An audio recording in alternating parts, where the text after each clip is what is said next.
the most anti-organized religious founding father was Thomas Jefferson. Thomas Jefferson he didn't believe in organizations of anything. He thought all organizations were prone to corruption, and that's why there needed to be constant revolution.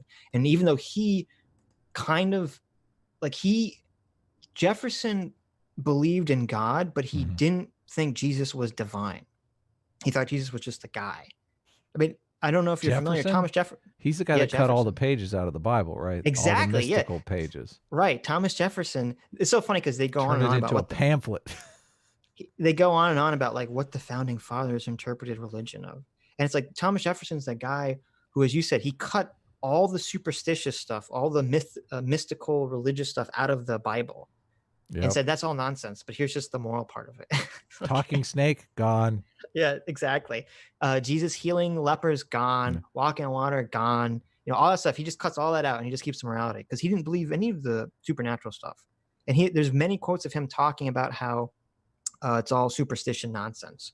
And he just wants the moral stuff. And it's funny because the First Amendment is based on Jefferson created a statute of religious freedom for his state in Virginia before the Constitution was ever written. Oh, wow. So he had experience. That was far more specific and stringent than the First Amendment was in America. Yeah, that's crazy. So this is such a dishonest argument that he's making. The modern strict separation view was born. And not true. Where did the 5 justices look for support for their argument? Not the Constitution. Oh, because no. They didn't look in the Constitution. It's so funny because you say, well, wait a minute. The Constitution doesn't all that's in the Constitution is the Bill of Rights. Yeah. Right. Is the First Amendment. How would you look in it to interpret it? You have to look at secondary sources. Yeah. And he's also, I mean, aren't conservatives usually the ones that are making the argument that we have to go back to the intent of the founding fathers? Like, why wouldn't you look at secondary sources if you're actually looking for their intent at the time? It seems like secondary sources would be totally relevant. Right. Well, it's because he knows, because he's like a law professor. And if you look at, if you were to actually honestly look at secondary sources, the majority of founding fathers that left notes. Yeah. Because not all the notes, and here's part of the problem. There's only some notes about the arguments about the First Amendment. And the Senate talking about the First Amendment, their meetings are all in secret, so there are no notes. So the only notes you have are from like the famous founding fathers like Jefferson, Madison, Washington, and Adams. And only Washington was the one that seemed a little pro-religion. All the other 3 were pretty anti or pretty pro-separation of church and state. As I said, Thomas Jefferson was the most anti. And Madison was super libertarian about the whole situation because when Madison was young, he was Baptist, and he saw where he grew up, Baptist preachers, Baptist Christians were jailed for preaching publicly. Like this is why it was so important for them to have this separation of church and state. It was not just to protect other religions, it was to protect other Christians, other sects of Christianity. And that's what, so Madison sees as a child, he sees Baptist ministers and preachers jailed.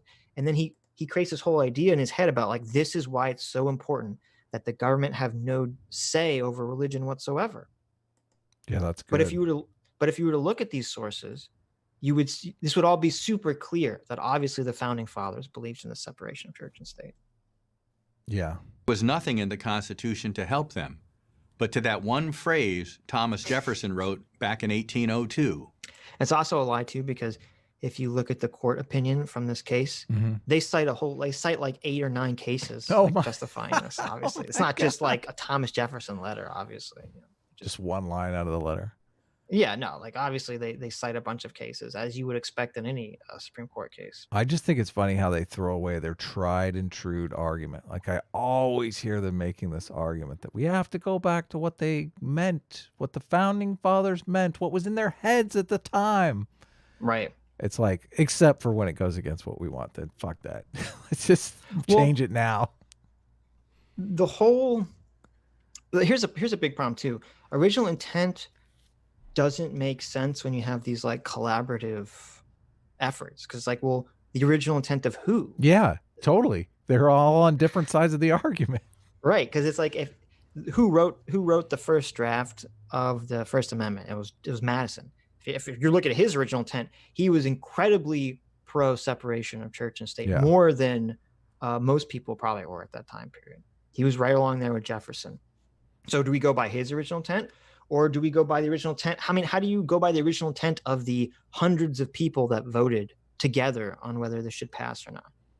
I think original intent is also a problem too, because you're talking about the original intent of some person that's missing so many data points because they literally lived 200 years ago, that they didn't know like the internet was going to be a thing. They didn't know, the woke religion, this theistic religion was going to be a thing. They didn't know any of the stuff on moral psychology. It's like there's all these data points they couldn't have possibly conceived of. Yeah, no, exactly.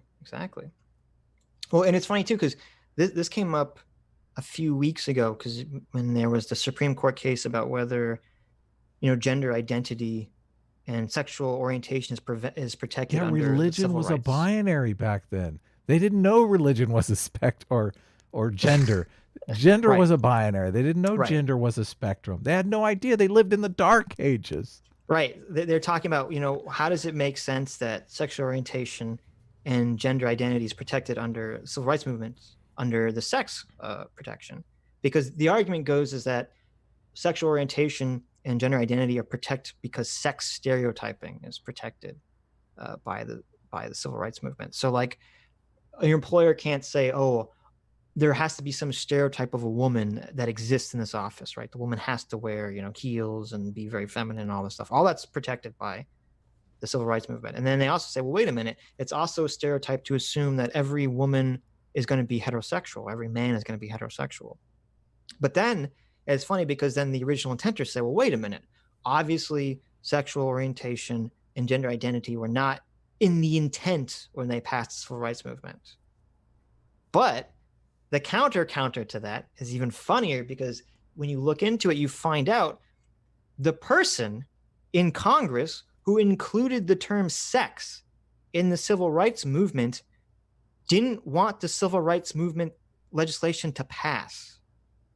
They were against the Civil Rights Act. Okay. The person that included the term sex to be included in the Civil Rights Act, he put it there because he thought no one would vote on it. He put it there as a poison pill to make the Civil Rights Act fail. Really? Wow. Yeah. So how is that original intent tie into all of this shit? Wow. So his intent was like, I'm going to throw this in here to really mess things up. Yeah, he threw in sex protection in the Civil Rights Act to sabotage the bill. And then it just backfired because people still voted for it. Huh. Crazy.